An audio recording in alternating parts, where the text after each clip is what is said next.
It's a deep fryer. You don't have to use this outside. You can use it in the house, in the kitchen, on your countertop. And it's got a little basket. I believe it said it holds up to a 24-pound turkey. And then this little heating element just comes off for cleaning, so you can see, and the pan raises out. It also has a little nozzle here for draining. So it looks pretty simple, pretty basic.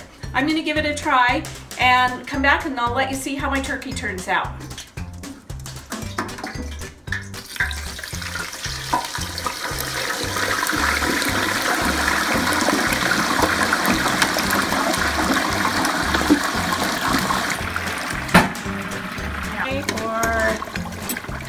About 50 minutes, and all you do is drain, and we're just going to let it rest there, and I'll be back and show you what it looks like. Oh my gosh, you guys, look at how moist it is.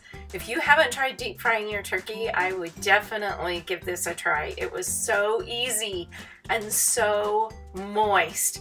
Are you guys ready for turkey belly? Who wants some?